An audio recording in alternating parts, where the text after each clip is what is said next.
And we're live. Hey boys, good morning. Very early stream today, 8:30 in the morning. This is actually like the earliest stream I ever had. I think almost second earliest. The first earliest, if you ever look, I think the very first live stream I've ever done was at this time. It was for an IPO.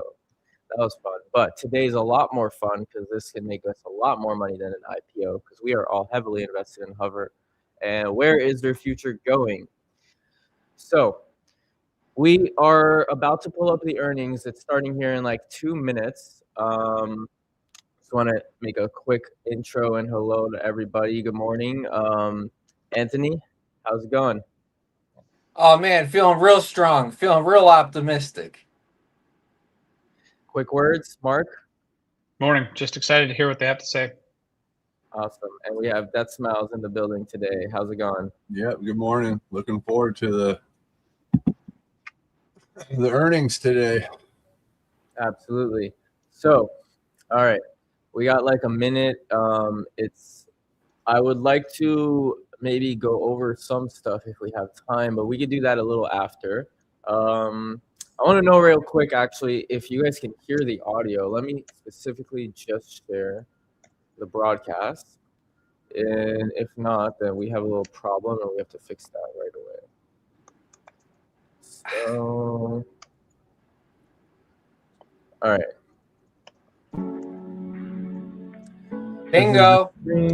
Let's see. Yeah, I can hear you now. You can hear it now? Yeah, I Perfect. can You hear the music. We're in the elevator. Yeah, awesome. All right, so it works this time. Cool. Getting ready for liftoff. Yep. We're ready, yeah. You know what? Maybe before, it looks like it's not starting just yet. So let's actually maybe go through the email that they just sent out this morning. What time is it exactly? Because they're very punctual. It's 8:30 a.m., but I hear the music. And last time I think they started a few minutes late. I'm not sure, but I just want to read here the highlights real quick. This is from the report that just came out. So they made significant development progress on their full-scale hybrid electric hybrid X7 aircraft with expected assembly of the first prototype in 2026, initial testing in early 2027. Strengthening liquidity with more than 24 million of cash on hand. Last time they had 18 million. Oh, okay, there we go. Music stopped. Good job, Matan. Started reading in a sec.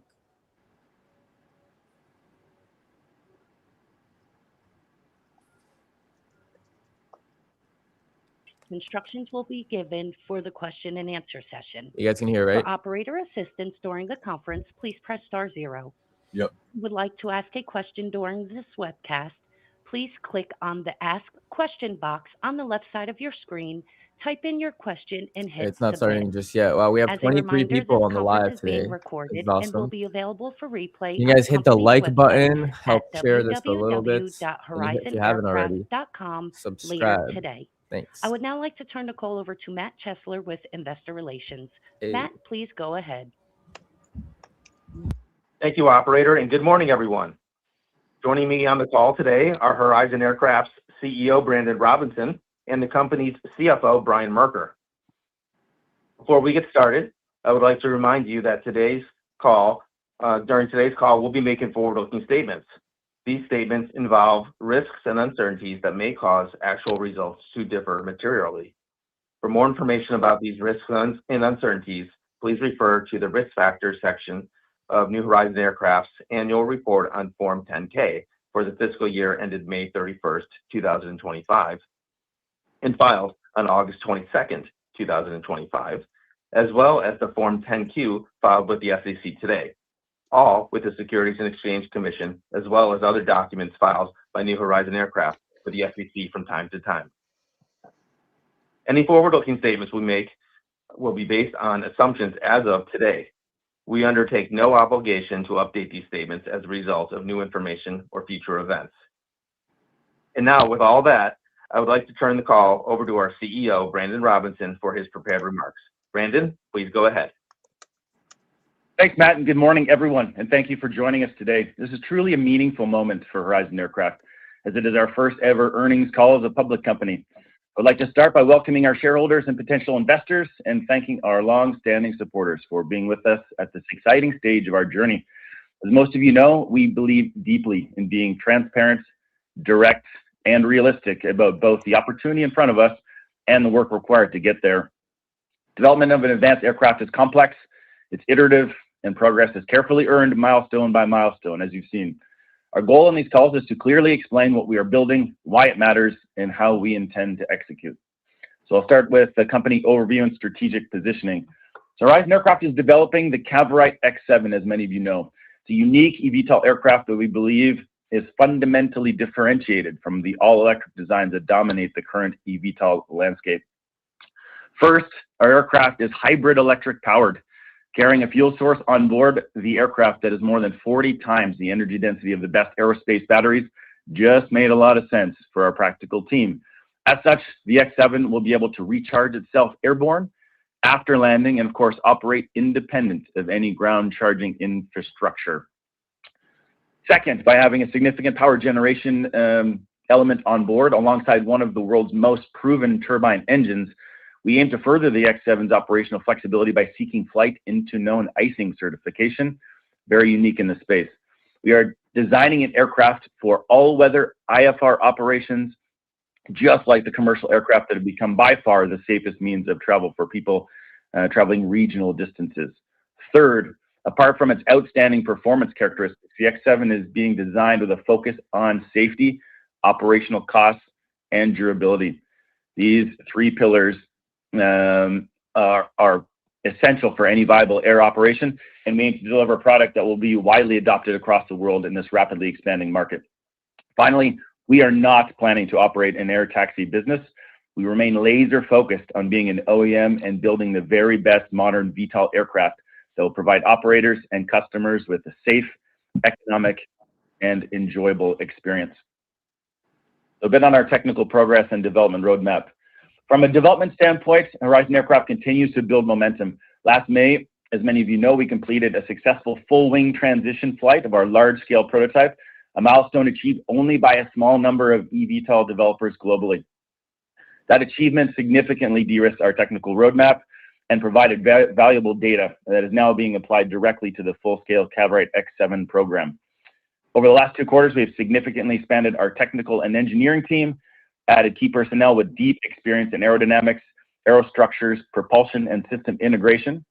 The team expansion supports our transition from the demonstration aircraft to full-scale prototype development. And given our design, development, and engineering pathway ahead, we expect to continue adding key technical personnel so that we stay on track with our expected milestones. Our near-term goal is to complete the design and manufacture of the full-scale X7 prototype by the end of 2026, with initial testing targeted for early 2027. It's a critical milestone and our top priority that underpins a future certification, customer engagement, and potential revenue opportunities. We have already made strong progress in recent months across a number of fronts on the progression of the X7 development program. Our collaboration with Pratt & Whitney, a global recognized leader in propulsion systems, represents an important validation of our technical approach and provides us with access to deep expertise as we advance the X7's propulsion architecture. This is a strategically significant step as we advance our full-scale prototype program. Last month, we partnered with Motion Applied, former high-performance technology arm of Formula One's McLaren Group. Pretty exciting. Now an independent Tier 1 technology provider, Motion Applied is strengthening our capabilities in power electronics, advanced systems integration, testing, and analysis. As our aircraft development continues to accelerate, having the right technical partners becomes increasingly important, and Motion Applied adds world-class depth to our engineering ecosystem. With an INSAT program, Initiative for Sustainable Aviation Technology, with our INSAT program grant awarded to Horizon Aircraft and our 2 collaborative partners for an estimated $10.5 million all-weather eVTOL project, we will directly advance our all-weather operational pathway. As previously highlighted, all-weather capability is a key differentiator for our aircraft and a critical requirement for many commercial and military missions. The grant is particularly meaningful for Horizon Aircraft as it supports our development work without shareholder dilution, something we are especially mindful of going forward. and also a source of non-dilutive funding we expect to continue pursuing in the years ahead. We'll go on to our financial position and capital runway now, and Brian will have more to say on this in a little bit. From a financial standpoint, though, we are well funded with a cash balance of more than $24 million in the bank that provides us with our strongest liquidity position ever. We believe this is sufficient to fund the completion of our full-scale aircraft within the next 12 months and begin initial ground testing in early 2027, as I mentioned. Our strong balance sheet allows us the ability to continue executing our efficient development plan without feeling pressured into suboptimal financing decisions, while also giving us the flexibility as we evaluate strategic opportunities going forward. We continue to engage in ongoing discussions with several potential strategic partners, including aerospace and defense organizations, regarding multiple paths forward. While we are encouraged by the level of interest, we remain disciplined in waiting for the right opportunity at the right time. And our strong cash position gives us the flexibility to prioritize long-term value creation over short-term announcements. On the industry and perspective and differentiation, stepping back, we believe the broader eVTOL industry is entering an interesting, much more sophisticated phase. As the excitement around early concepts matures, real-world considerations, speed, range, payload, required infrastructure, cost, operational robustness, and flexibility, these are all becoming increasingly important. We believe that this is where Horizon Aircraft stands apart. A hybrid electric gas eVTOL like the Cavorite X7 will not be limited to being a quote-unquote taxi in the sky. It is designed to connect cities, move critical cargo, support medical evacuation, and serve defense and government missions. Markets that we believe will develop sooner and scale faster than many short-range infrastructure-dependent all-electric VTOL uses. With an expected cruising speed of almost 250 miles an hour, an estimated 500-mile range with fuel reserves, and a 1,500-pound useful load, the X7 will have the potential to fly almost twice the speed of a comparable helicopter with significantly lower operating costs. We believe this positions Horizon Aircraft uniquely with the advanced air mobility ecosystem, a faster, safer, more cost-effective helicopter capability that has the potential to be extremely disruptive in this rapidly growing market. This is really an exciting time for the industry and for our company as it matures, and we are well positioned to continue our rapid upward trajectory in 2026. So with that being said, I'd like to now pass it over to our CFO, Brian Merker, to discuss the financials in more detail. Brian, take it away. Perfect. Thanks, Brandon. And good morning, everyone. When we designed this X7 aircraft, we consciously decided to be a pure play OEM and focus on manufacturing a superior machine that would outperform its competition in all significant operating metrics. This model is not only efficient and cost effective, but it allows us to focus on building this aircraft and avoiding distractions associated with operating aircraft and building out the related infrastructure. Simply put, we're going to provide existing aircraft operators with an advanced machine for servicing their customers.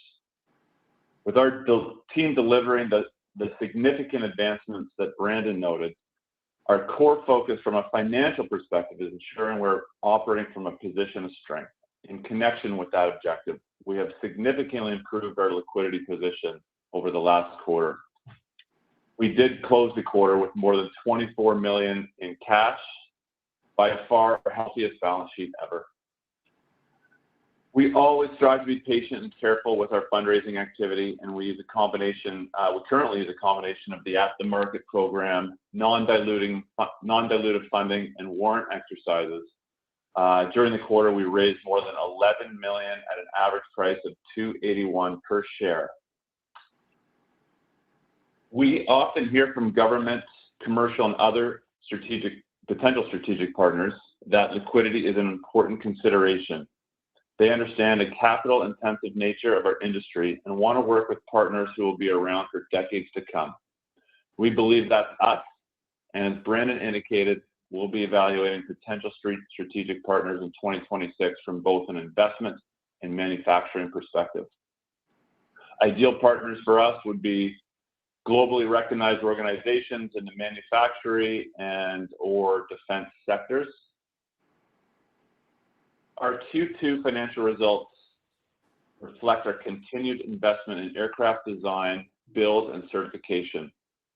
More specifically, total operating expenses were $5.1 million for the quarter, up from $3.3 million in the same period in the prior year. Most notably, our administrative costs were slightly reduced on a year-over-year basis, with our spend on aircraft development or R&D costs up from $0.4 million a year ago to $2.6 million in the current period. Similarly, on a year-to-date basis, we almost doubled our operating costs from $6 to $11 million, again with admin costs relatively flat, while our development costs increased from $0.7 million to $5.3 million. These aircraft development costs are directly related to people, components, and tooling connected to building out our full-scale aircraft that we expect to complete in the next 12 months. As it relates to cash used in operations totaled $5 million for the 6-month period ending November 30. This was slightly higher as compared to the same period in the prior year. With the increase in operating costs, we are carefully managing our working capital, and in addition, there were a number of non-cash costs recognized in the period that are often influenced by the appreciation in the stock price that we've observed. Now, as we look ahead, our focus remains on disciplined execution, advancing our full-scale aircraft flight program, furthering certification efforts, and preparing our customers for commercial flight operations prior to 2030. With our improved liquidity position, proven technology, and outstanding talent, I'm confident we can deliver that long-term value to shareholders. And with that, I conclude my prepared remarks, and I'll turn the call back to Brandon. Thanks very much, Brian. Really exciting stuff.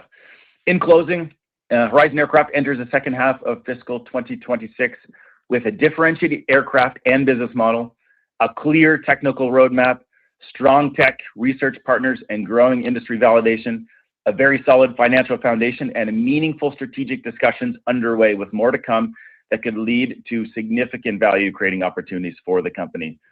There remains important work ahead. We're confident in our team, our strategy, our financial position, and our ability to execute. So that concludes our prepared remarks. I'd like to pass the call back over to the operator to begin the exciting Q&A session. Thank you. At this time, we will be conducting a question and answer session. If you would like to ask a question, please press star 1 on your telephone keypad. A confirmation tone will indicate your line is in the question queue. You may press star 2 if you would like to remove your question from the queue. For participants using speaker equipment, it may be necessary to pick up your handset before pressing the star keys. One moment, please, while we poll for questions.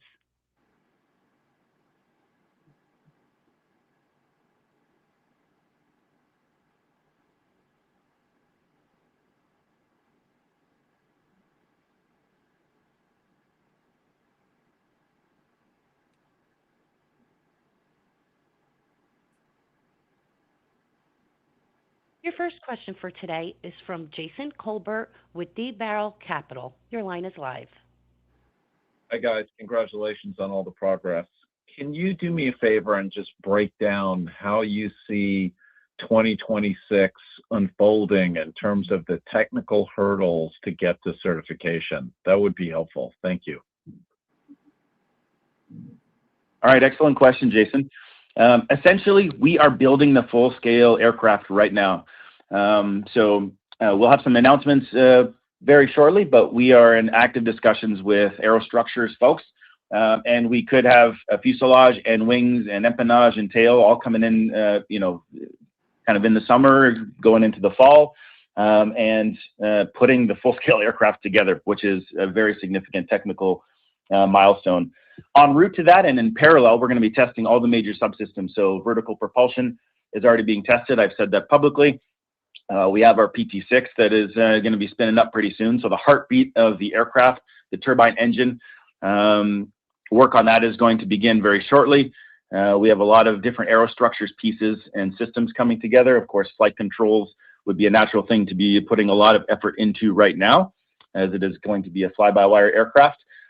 So in short, a lot of subsystems and systems testing, aerostructures coming together. And again, we're aiming to have a full-scale aircraft together to begin ground testing in the beginning of 2027.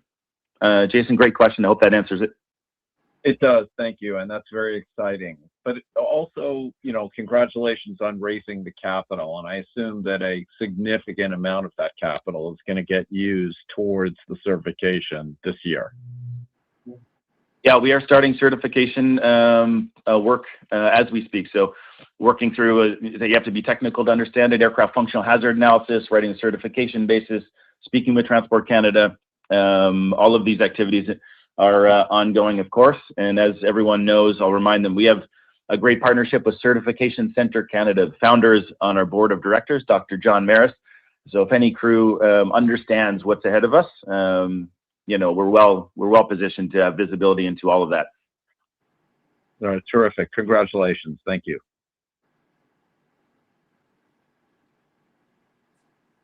Your next question for today is from Dick Ryan with Oak Ridge Financial.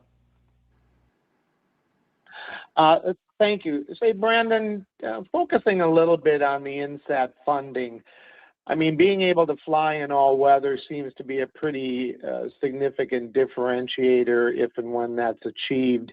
Has that changed the cadence of your conversation with potential partners or operators out there of that capability that might set you apart from just the eVTOL sector?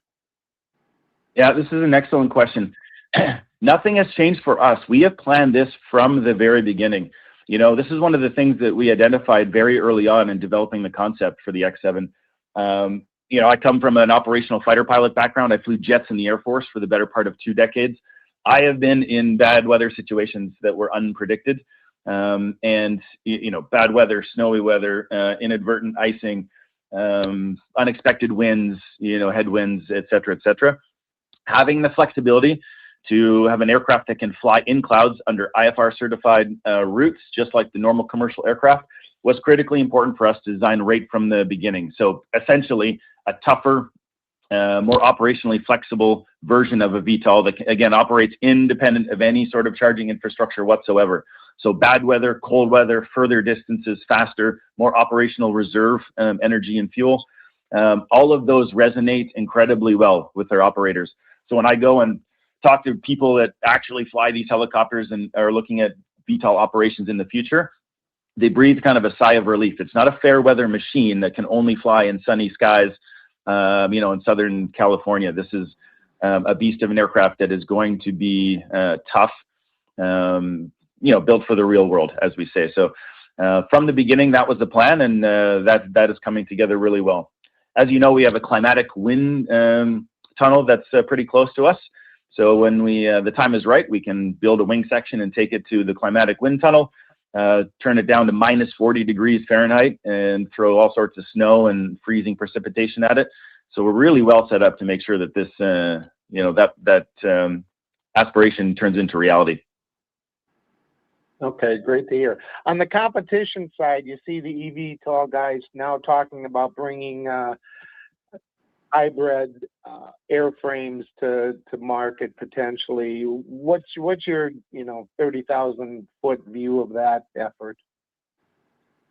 Yeah, I mean, in many ways, a hybrid makes a lot of sense for these vehicles. I think, when they get into testing, they may or may not discover that, it's difficult to get all of the flight testing in they need with an all-electric architecture.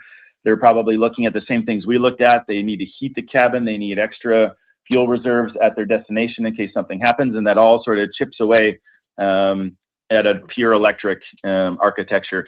Now, the difficult thing for those folks is, in many ways, their VTOL aircraft are built around an all-electric architecture. These, open rotor systems, high drag sort of en route flights. So it'll be it won't be as big of a challenge for them to throw a hybrid system in there.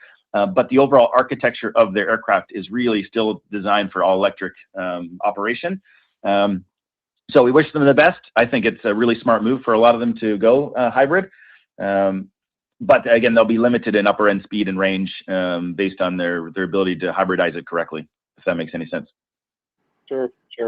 Hey, Brian, one for you. OpEx, you talked about the increase, so far year to date. Well, how should we be, putting OpEx in a range as we go through the rest of 26 and into 27?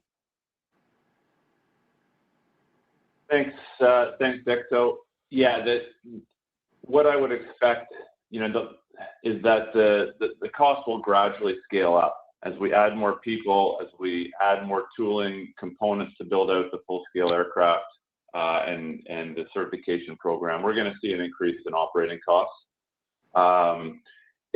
Over the next couple of quarters, you'll see that gradually scale, and if we think about this time next year, we're probably looking at in the range of 2x in terms of total operating costs. Okay. Great, and thanks for holding the first conference call. It's good to have the transparency as we move through the story. Thanks, guys. I really appreciate the questions. Thanks very much.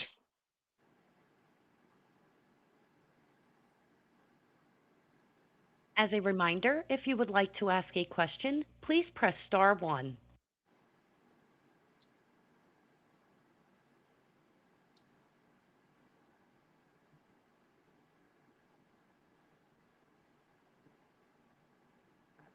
I would now like to turn the call over to Matt Chesler from Investor Relations to moderate questions from the company shareholders that were submitted in advance or via the chat.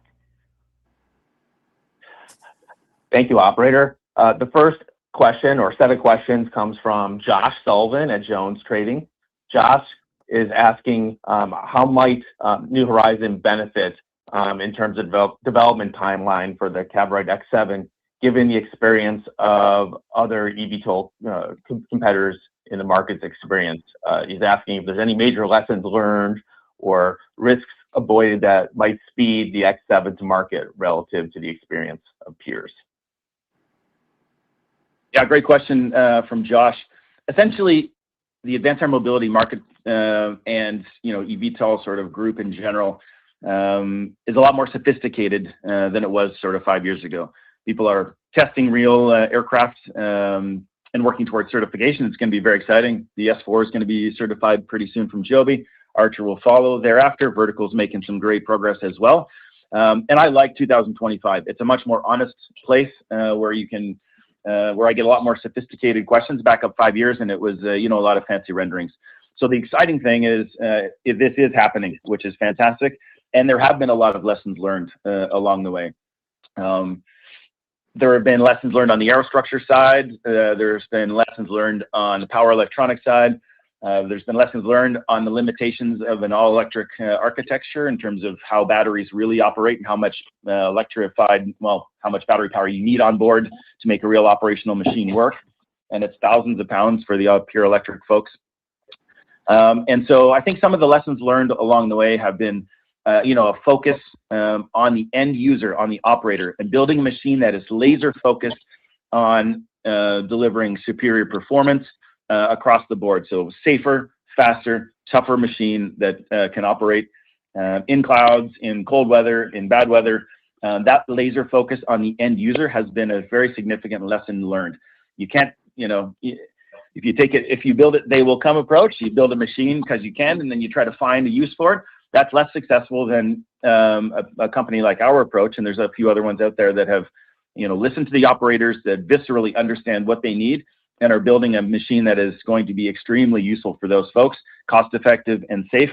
And then its adoption will lead to, of course, a safer, more sustainable sort of future for all of us.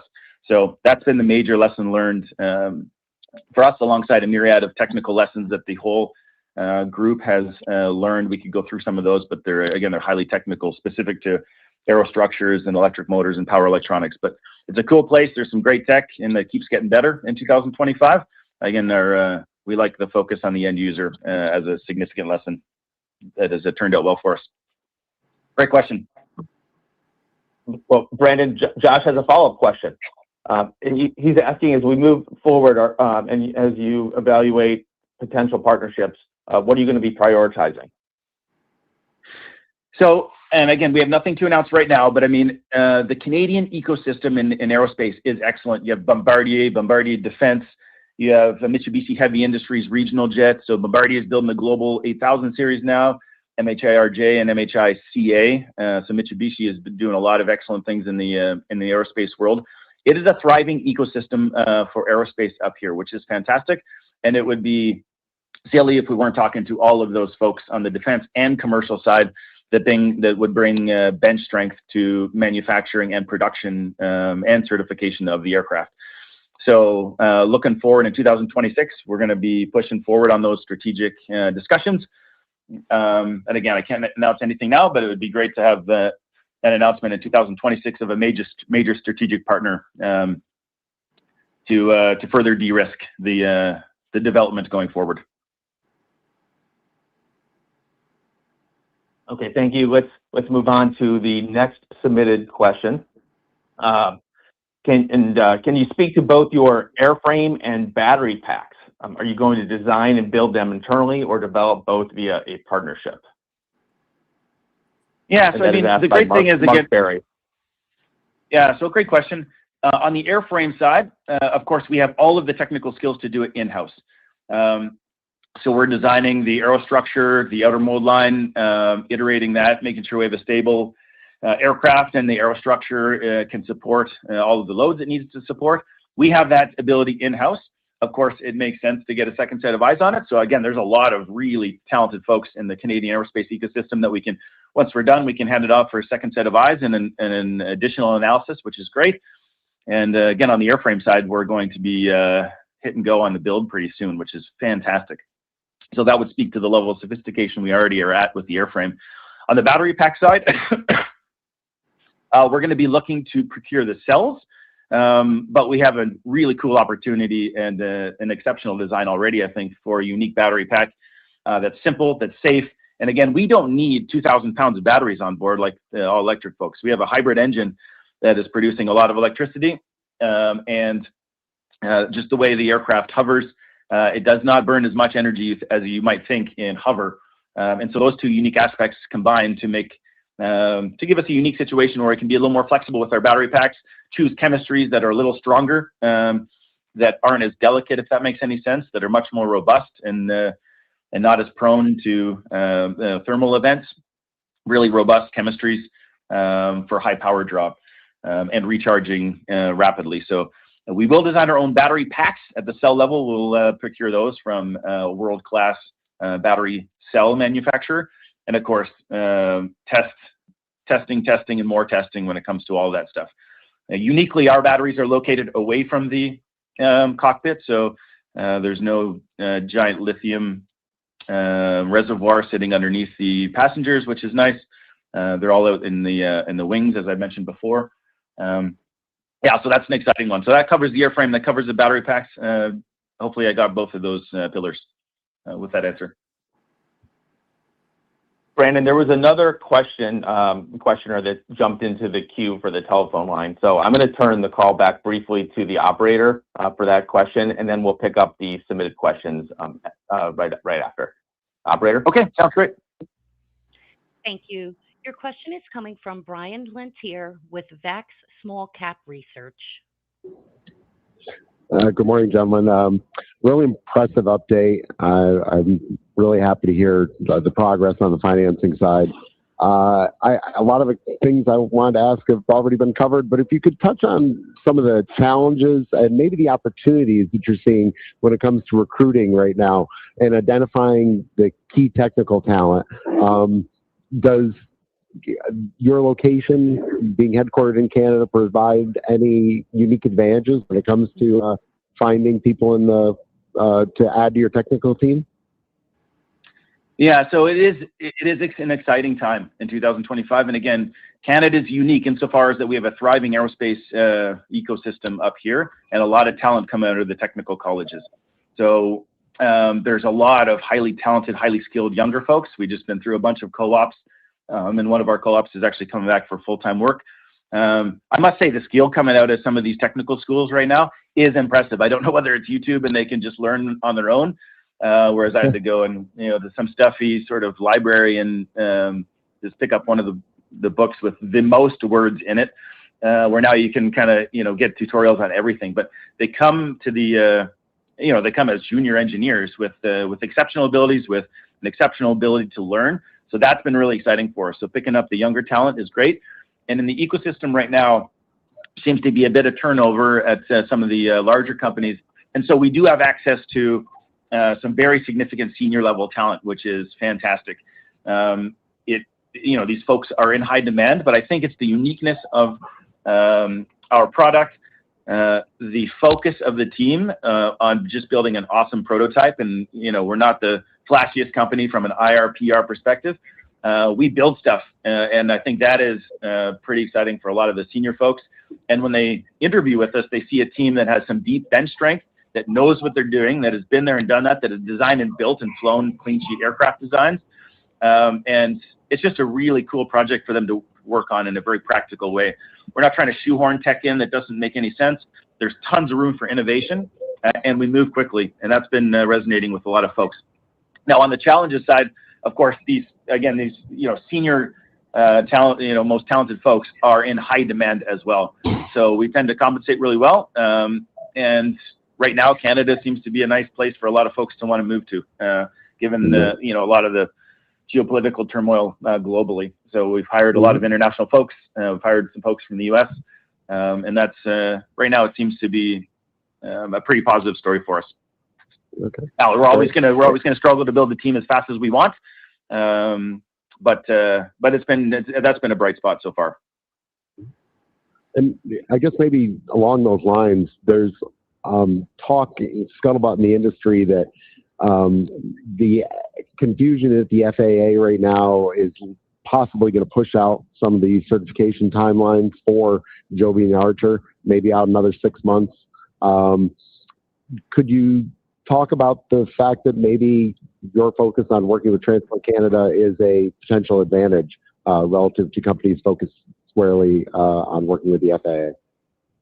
Yeah, great question. I would say two things. One, that's the advantage of being kind of an eVTOL 2.0 company, right? We're not all carrying Nokia flip phones around, but a lot of folks have iPhones, as Apple was kind of second mover in the space.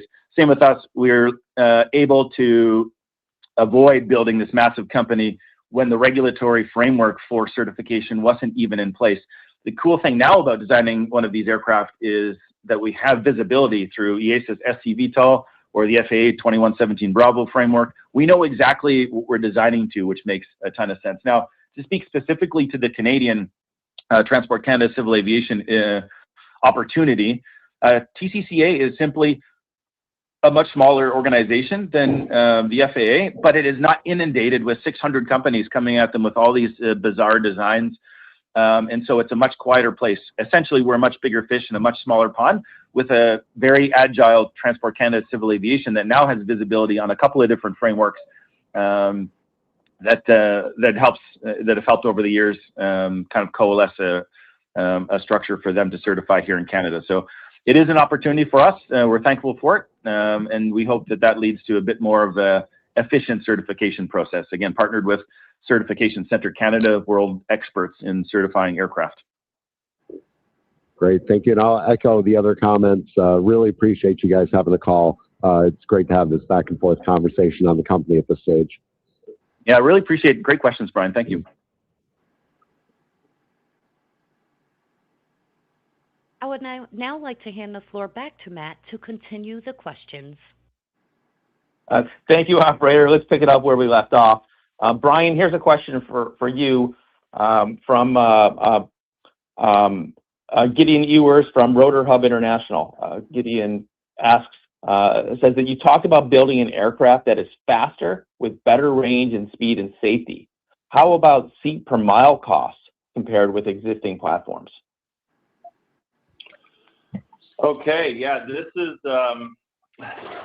perhaps this is the most important question as we think of, at least as I look ahead 3 or 4 years from now and try to separate some of the winners from the losers in this space. Cost per seat mile is one of those metrics that's commonly referenced in the industry. And we looked at this in a fair amount of detail. We actually brought in a third party to look at this as well.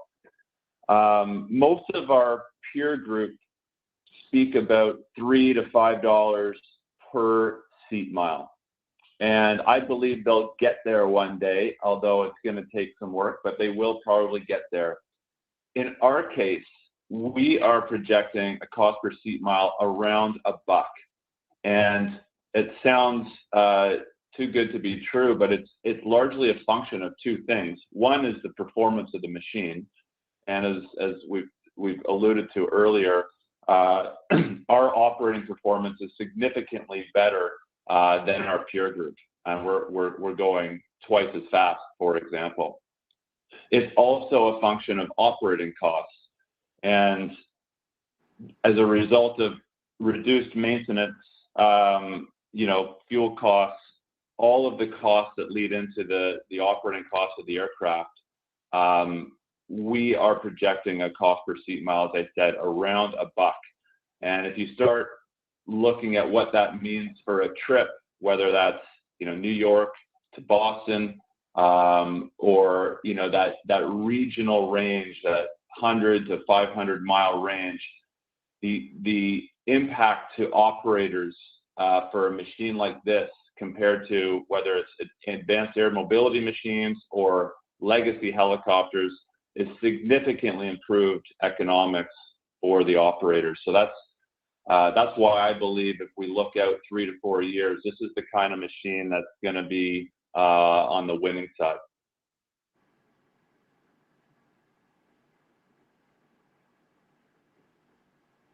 Okay, great.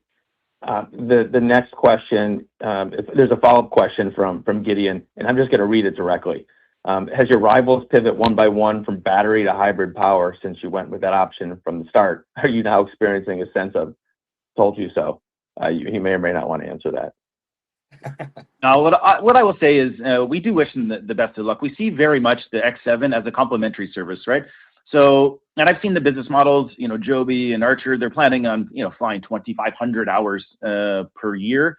That's, 5 times what a typical helicopter operation would do.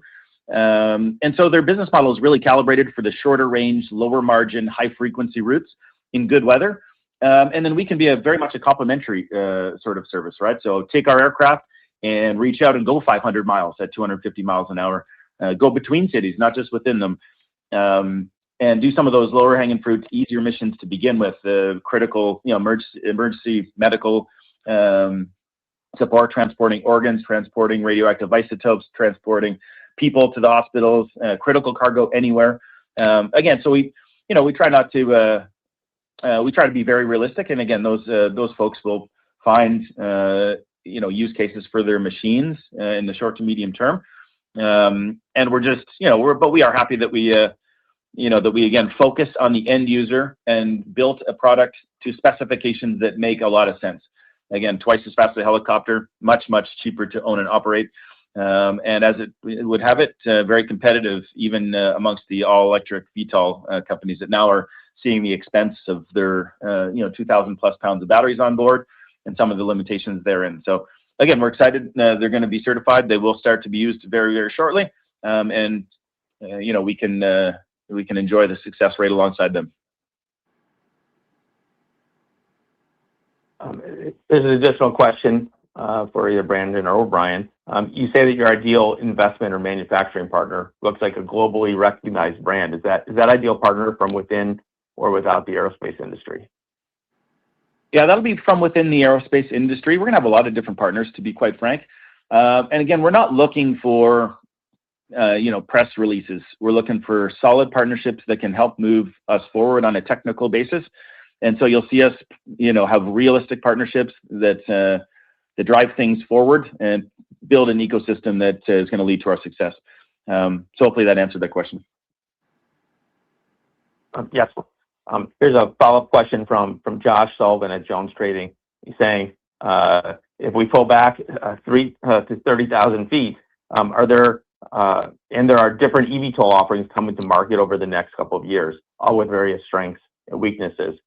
In your view, what applications or customers do you see where the Cavorite X7 is the standout capability in that market? Well, I mean, so the global helicopter fleet is 70,000 airframes strong. Half of those aircraft just go from one place to another. And the typical range is much more than 50 miles that some of the all-electric folks are going to be limited to. So anything that requires vertical takeoff and landing, and again, that's over half of the global helicopter fleet total, where you're going more than 50 miles, you're going to want our machine. It's faster, safer, more economic to fly than helicopter, and some of the even longer range all-electric VTOL companies as well. So it's going to be a very compelling offering from a 30,000-foot perspective. It'd be the machine that I would want to fly as an ex-military guy if I needed vertical takeoff and landing and really needed to go anywhere for all of those different reasons. Yeah, but that's me. Of course, different folks have different views. Again, we see ourselves very complementary, but there's a huge mission set on the civilian and military side that this aircraft will be able to do almost immediately, and we're pretty proud of that. I'd like to now ask a question from Dominic Perry from Flight Global. It's actually a two-parter. He asks, what are the particular pinch points or challenges you expect this year as you build out the prototype?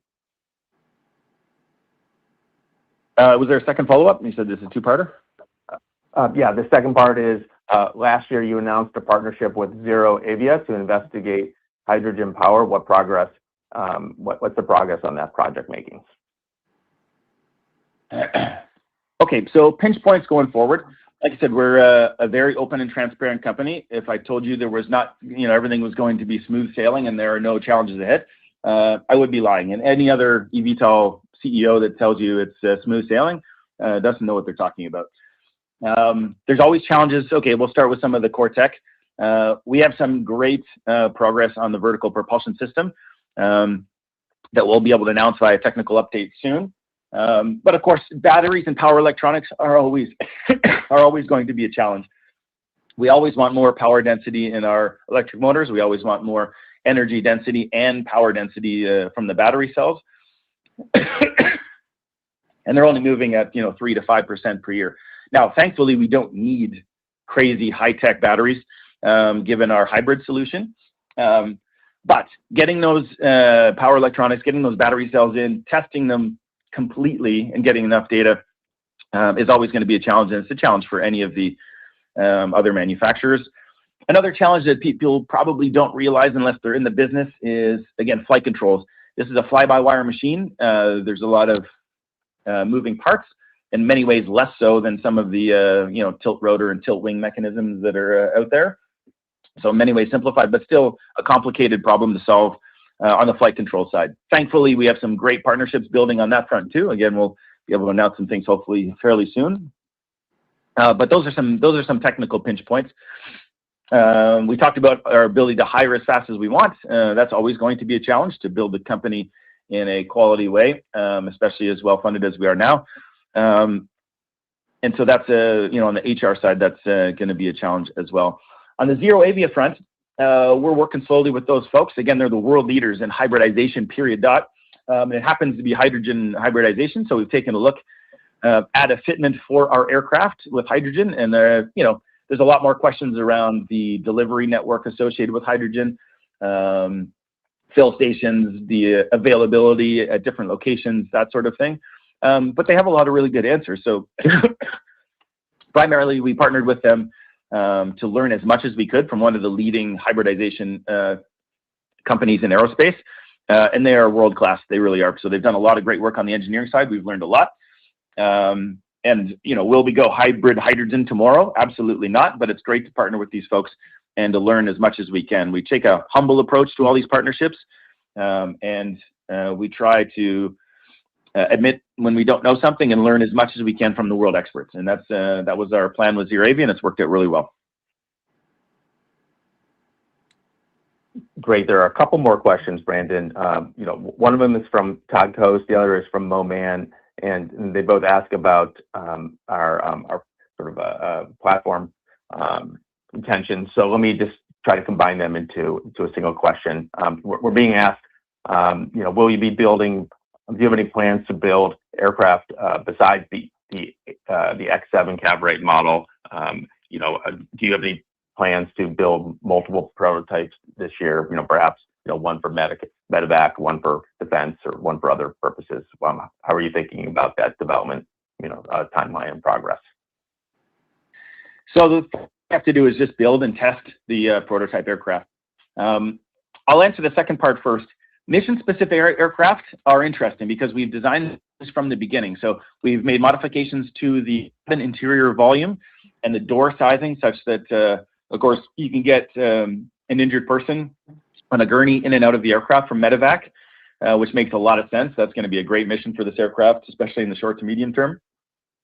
And so for the different mission sets, with the floor, for example, is stressed for loading of various equipment across a cargo sort of fitment as well. And so it's not a matter of completely tailoring the entire aircraft to a certain mission. We've created kind of a Swiss Army knife for lack of a better word, in the interior cabin volume so that we can quickly switch it from cargo. Maybe it runs cargo missions at night, and then you can flip it into a business travel. You can snap in some seats in business travel during the day. There'll be, again, an easy refurb for medevac with all the necessary life-saving equipment on the inside and oxygen and all that sort of good stuff. But we're going to start, again, just to be laser focused here, we're going to start on just completing our full-scale prototype aircraft. And again, that will have the requisite sort of fitments and sizing for multi-mission sort of capability once they start rolling off the low-rate initial production line. Now, are we building other sort of variants? It'd be silly for us not to look into larger aircraft, maybe some smaller aircraft. There's been interest, and I've said this publicly before, in our drone, our X5, 22-foot wingspan aircraft that had already been through transition flight. Of course, if you're a special forces guy and you had this aircraft that you could fold the wings forward, put it in the back of the trailer, and tow it behind an F-250 truck to anywhere you wanted, and not have complicated launch and recovery machinery, and an aircraft that fast that can get stuff to places, forward operating bases, etc. Of course, you'd be very interested in it. So there's interest in everything from the smallest version all the way, of course, and it would be silly for us not to look into a much larger version as well. We are focused on building and testing the X7 demonstrator first, and so we're 100% focused on that right now, with some optionality going forward in the future for other sizes. It's a great technology platform, so that's all I can say there. Great. We're going to conclude the question and answer segment at this time. I would say we do greatly appreciate the participation of all of our investors in our earnings call. Brandon, I'd like to turn the call back over to you. Yeah, so thanks everybody. Some great questions. Thanks for joining the first ever earnings call for Horizon Aircraft. We really sincerely appreciate your interest and your support going forward. We really look forward to updating you on our progress in the upcoming quarters ahead. Exciting times, folks. Thank you all. Thank you. This concludes today's conference, and you may disconnect your lines at this time. Thank you for your participation. All right. I think that's it. That was cool. Yeah, that was awesome. All right. We are at like 41 people live. This is awesome. Let's see if the numbers drop or people are staying for our little post-analysis review. All right. Who wants to go first? I'll go last. I can go first real quick because I kind of got to get going. But I'm just happy to hear that we didn't get diluted very much. I like that we got a big chunk of the out the market dealt with. It looks like we got $24 million in the bank, and they seem to have the runway to get us certified. So I'm really happy with that.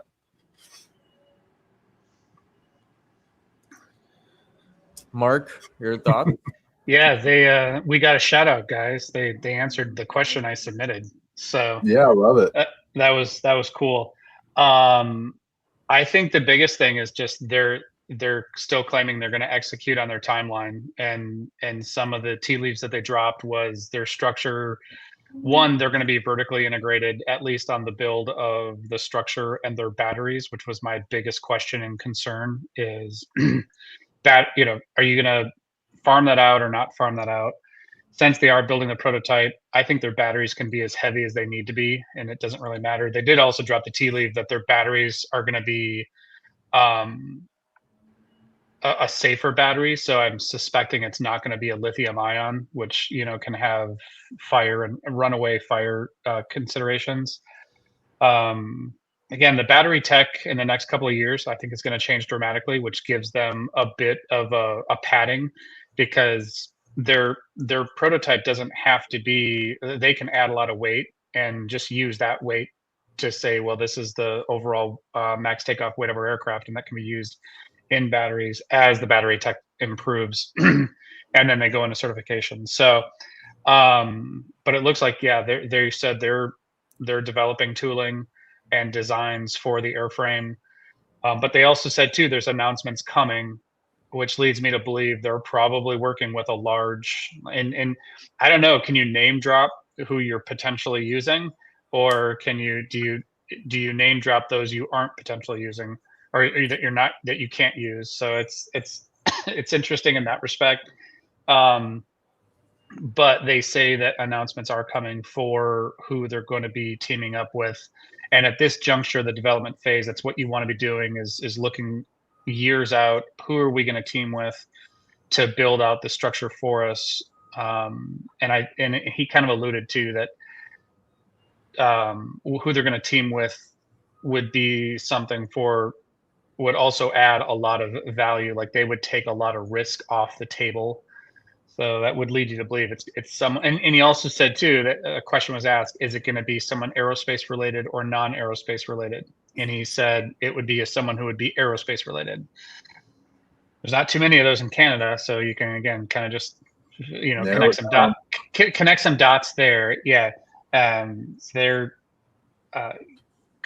conversely to Joby and Archer, who have both gone the automotive route.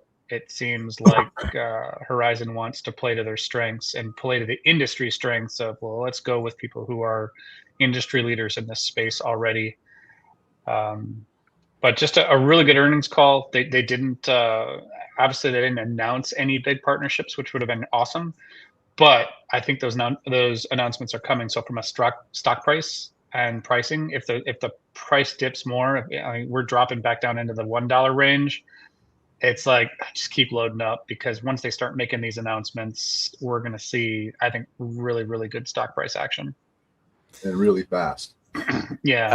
I like your last point, really. Like, it makes a lot of sense that they're partnering with an aerospace manufacturing company, or would be, right?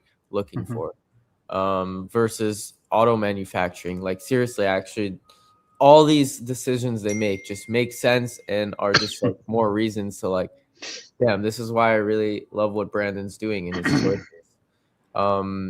Capabilities of switching between configurations in a single unit makes a lot of sense for companies and institutions. That's right. Like, yeah, you know, everything with HOVR just makes sense. Yeah. And I want to reiterate too, but before Anthony takes it, because I know he's got a lot to say. I see him over there, just, you know, tail wagging.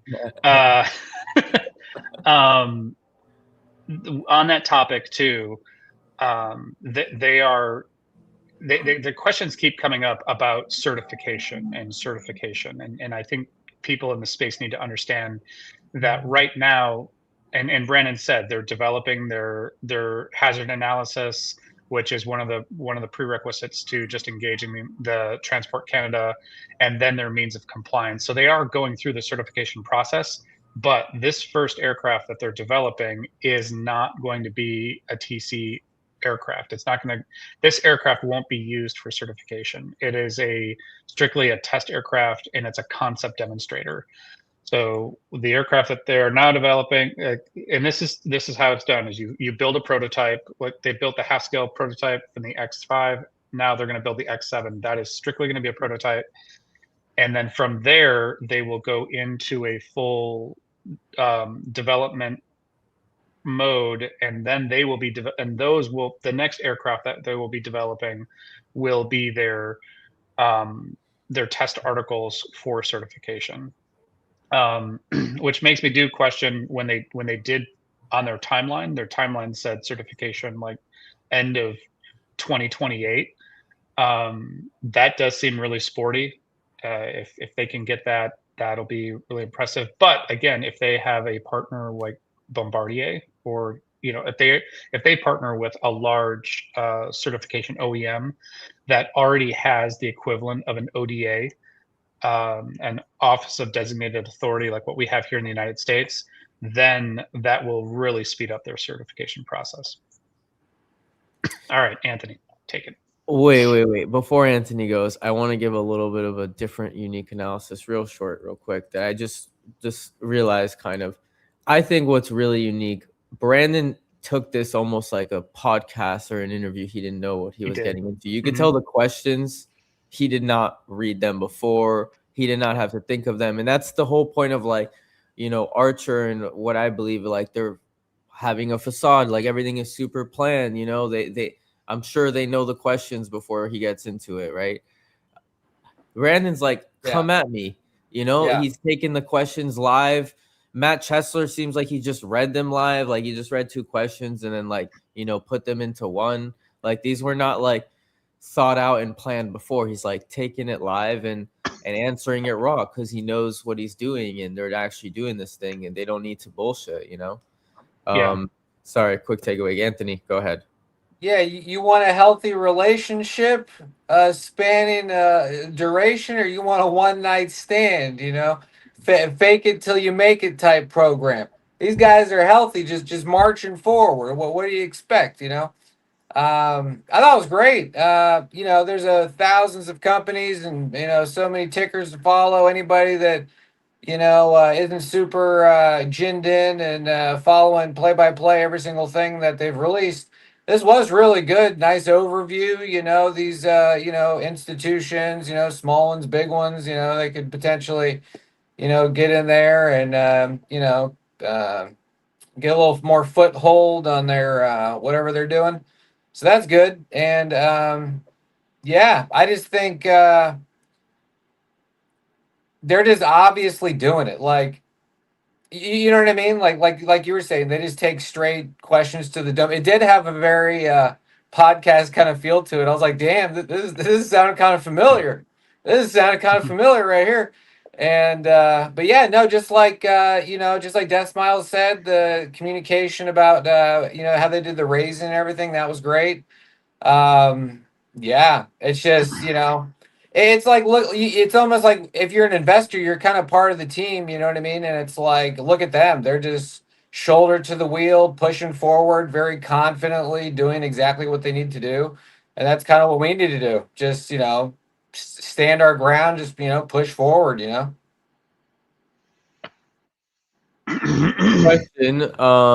Anyone in the chat also, do you guys buy any shares after listening? I actually bought some shares during the live and on my Roth IRA. I actually added some shares because the market's pretty down today.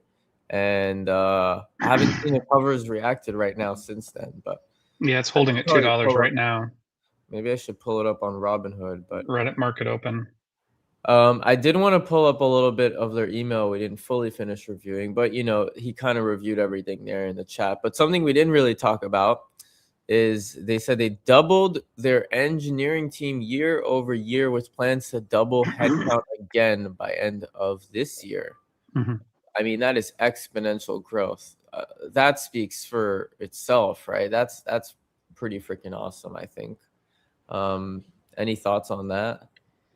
Yeah, as an engineer who's worked multiple development programs, that it's just those are they're just backing up what they said they're going to do in order to get to the goals that they want to achieve this year. They're going to need that headcount. They've got the money to do it. They've got they have the runway to pay their engineers. And honestly, their biggest challenge will probably be where are they going to sit. And I don't know, but with work from home, pretty much you hire somebody, you send them a laptop, they come into the office maybe for some introduction stuff, some onboarding. Engineers have worked from home for the last 6 years now since COVID. So it's something that engineers enjoy doing. And it allows you to pick from the very, very best because they don't have to move. You can say, well, you can stay, you don't need to take your kids out of school. You can stay right where you're at. Doesn't need to really change your work-life balance. If anything, it'll improve your work-life balance. So yeah, the fact that they are going to be doubling again just goes to show that they're meeting the requirements. Just like we need to come on with certain suppliers. They need to have the brain matter to design and manufacture and produce this airplane. Yeah, that's right. I agree. And also another thing that's growing, exponentially, much more than doubling their cash on hand. So I remember last quarter we were at 18 million, now 24 million. Before 18 million, it was something like 9 million, I think. And then last year, this time around like December, January, I think we were at something like 1 million cash on hand. So major growth for the year in that aspect. They got this $10.5 million grant with plans to only get more grants, especially as they scale and people realize hybrid is the solution, because a lot of grants and stuff probably went to like electric and more sustainable aviation technology, but people are realizing hybrid is sustainable and also the answer, at least for short to medium term, right? Great. Yeah, Yeah, one thing I just wanted to say real quick. Remember you and I, Matan, were talking about the correlation between organizations and organisms, and how whatever you can predict with an organism, you can to that degree predict it with an organization. And it's interesting because persistence on a given course is a very good attribute. Like, what's pivoting? Pivoting is like, oh, we got to go that way. This didn't work. Or, oh, we hit a barrier we cannot surmount. We must change trajectory and stuff like that. So just on like a very fundamental basis, very first earnings call, beginning of the year, they're coming with the full scale by the end of the year. It's like the sanity of the basic concept of everything is very like direct persistence on a given course, and they know exactly what they're doing. Like, that is very, very nice. Like, you want a guarantee in a box. Everybody wants that guarantee. And these guys are, their persistence on a given course is very good. And even they're like, because, I really like because my ability to kind of predict what they're doing. I kind of look at all the military stuff and like, how you, do certain things. You know what I mean? Example, like when they were playing possum for 6 months and there was like zero news about them whatsoever. That's what you do when you're like in a certain stage, you play possum and then you just kind of like build up, and now they're in the next stage where it's kind of like flank and, do all that kind of stuff. So there is a progression to their program. Yeah. So excitement, full blast. Yeah. Are there any particular questions in the comments? Raymond says he completely agrees with Mark Berry's articulated enthusiasm about all that's positive stuff going on here with HOVR. Success will be the fruition. Big point that Brandon made was that they are speaking to Bombardier and Mitsubishi. He keeps mentioning Bombardier, actually. Yeah. Like many times, and that I thought about what Mark said though, because what if it could be like boom boom boom boom boom boom boom, but then it's actually nope, surprise. Like, it doesn't even matter. Yeah, like can you call them out if you're in talks with them, or is it a name drop to get people excited, but you're actually working with somebody different? Well, yeah, I think legally it doesn't matter. Like, legally, it's kind of like, because it's always like, well, what would make sense? It makes sense for us to be talking to Coca-Cola. It is true. Yeah, and it's how he's framing framing the statement. Yeah. He's framing the statement of here are Canada's big leading aerospace manufacturers. Not, so it would behoove us to not be talking or trying to engage with these people. I'll be honest with you. I'm actually like, if we, obviously I would have been really excited if they would have dropped Coca-Cola and Nabisco this morning. But in the end, if you look at the chart, if you look at the momentum, comes up, it's bouncing off of an old high at the $2, higher low. And in the end, everybody knows it's coming. Just like you were saying the other day, if they're going to come with the full scale at the end of the year, they got to announce, just like he said, what did he say? He said summer, fall, right? So it's kind of like, that's good. That gives people, even more short-sighted vision people, or people that like to hear about Nabisco or Coca-Cola, that in the near future, these things will be coming. They kind of have to. You know, the player's going to hit the field. You know, you got to know who made the cleats at some point. So, I think if you're speaking legally, then you can't just mention these names. And let's say they partner with a completely other company, everyone's going to come back like, what about Bombardier? And, you know, people are going to try and like give him shit for that. So I don't think that's giving them shit. That's not necessarily legal. What's legal and not legal, right? Yeah, exactly. But maybe, you know, there might be some, you know, messed up folks who are going to try and pick out something and make it maybe something. Well, and then it might just be some headlines and they lose, right? But you know, why would he even go through that trouble and mention a name when they have nothing to do with them? Yellowbat posted a question. He said he asked 2 questions about Stole. They skipped. What was that question? If he can put in the chat, maybe we can try to answer it. Honestly, that is interesting. I would have loved to hear them talk about Stole. What was the question? Yeah. What we do know is that Brandon loves Electra as a company.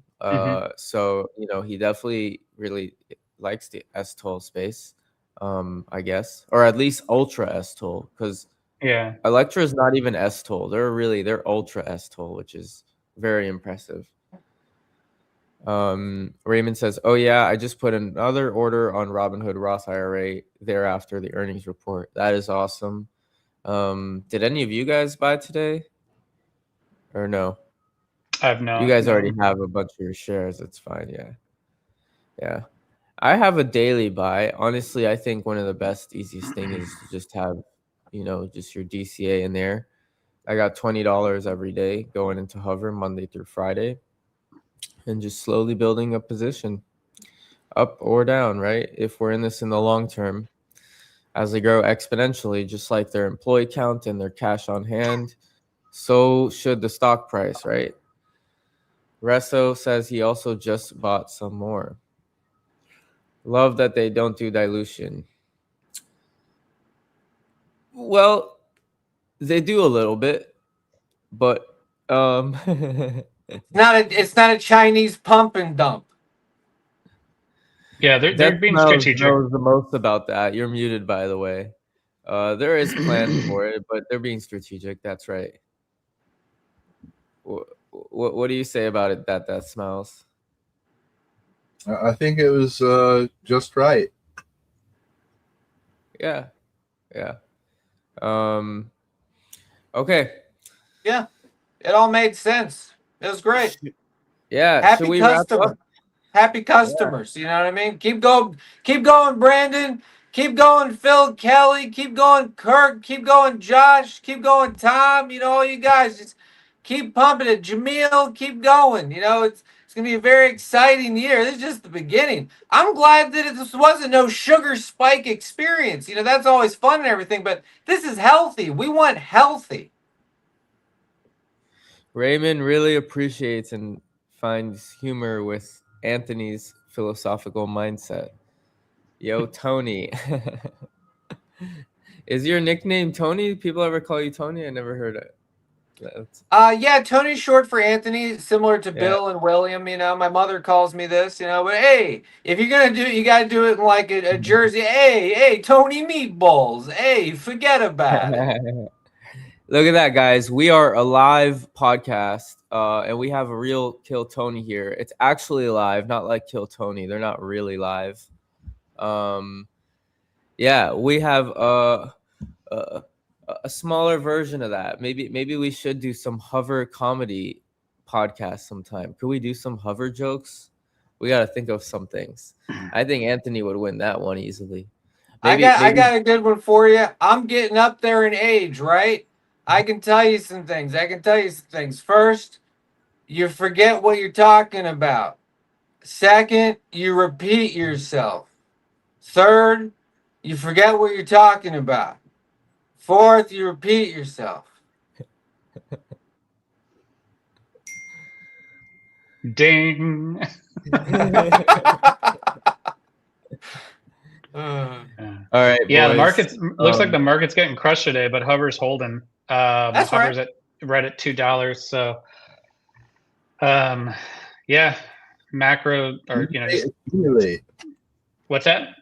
accumulate while you can. That's right. Yeah. Yeah. Yeah. When this stock's at $10, $20, we're all going to be smiling. Oh yeah.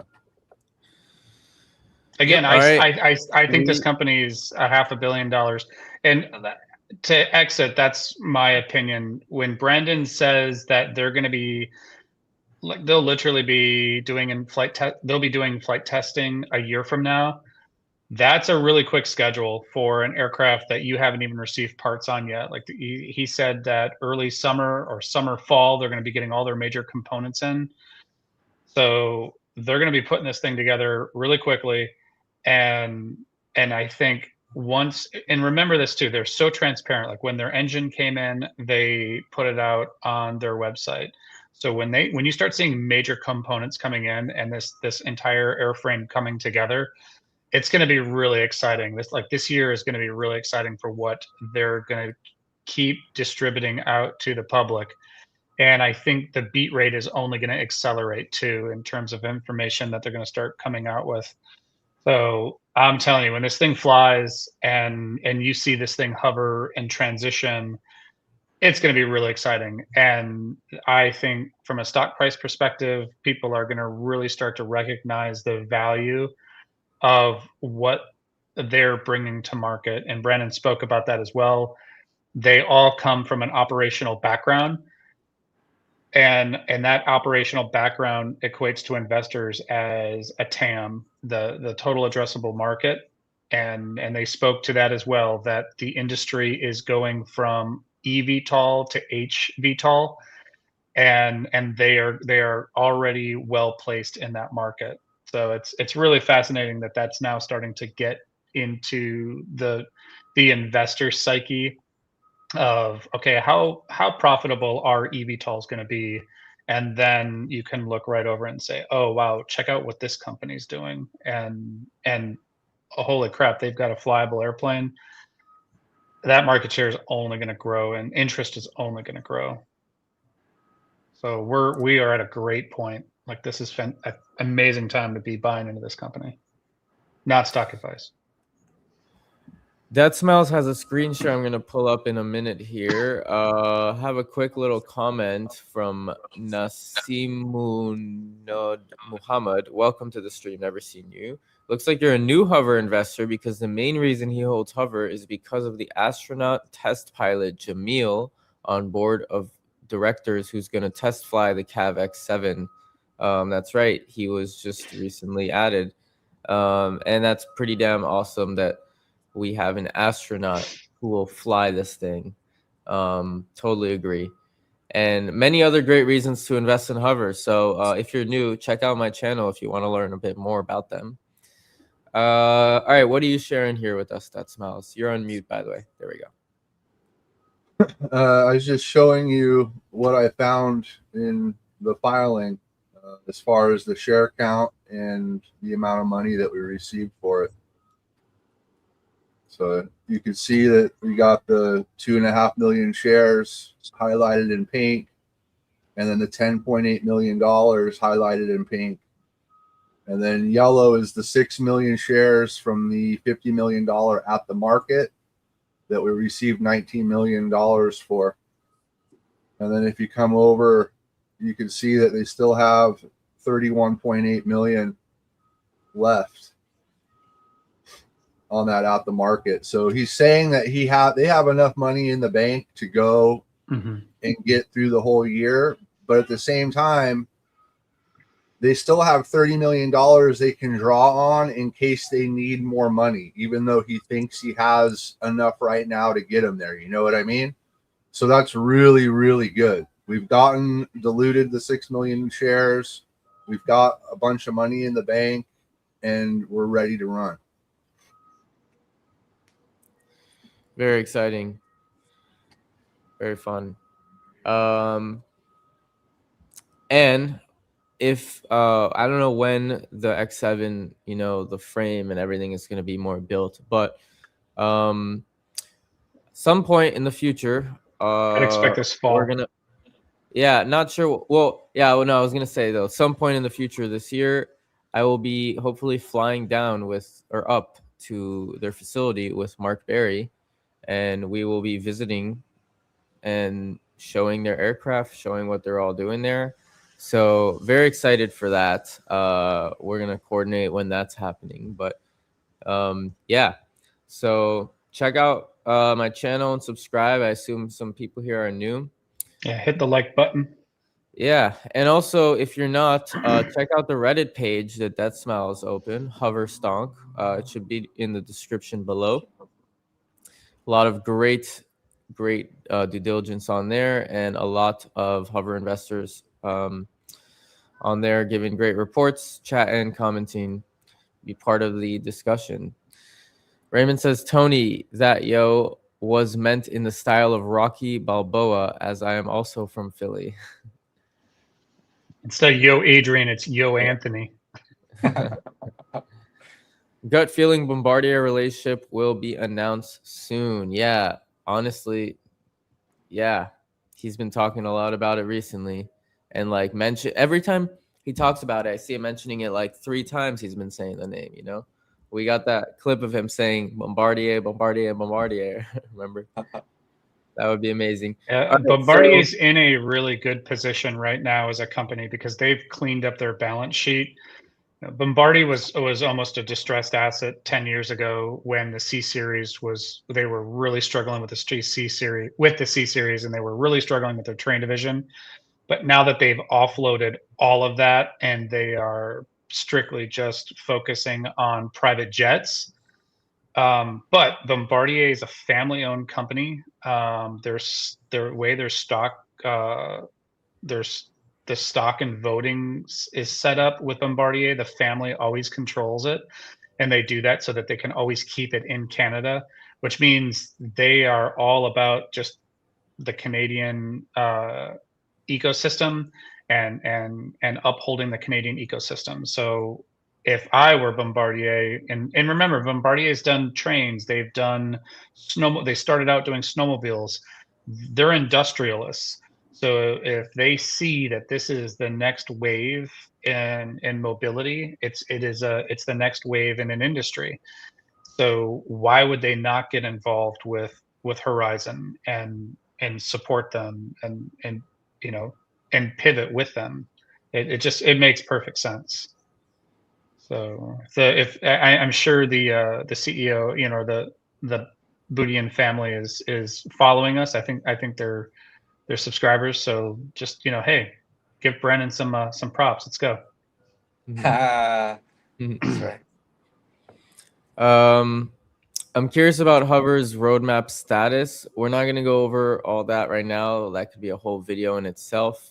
But you know, it's on their website. You can check out, you know, their presentations. You can check out. I also have a lot of discussion about them. We've also probably the best thing you can check out is my last interview with Brandon Robinson, or any of the 3 podcasts. Really, he discussed kind of the future, right? I love what you guys are doing. Doing this coverage.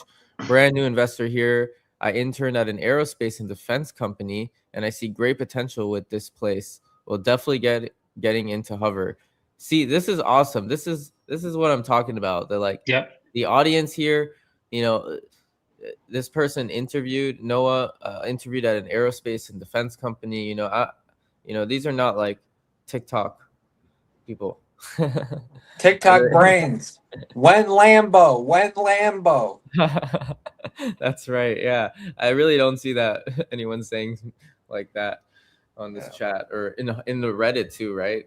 Yeah, see, HOVR's like that girl. You got to take it easy. You know what I'm saying? You got to ease on into it. You know, this is a committed relationship with Horizon Aircraft. The thing is, it's all legit, right? We're not a meme stock. A lot of these penny stocks are meme stocks, and people, you can tell by the Reddits too, people posting all these crazy memes, and also the investors, like I see on these penny stocks, people are like, oh my God, I lost $300. My life is over. Like, come on.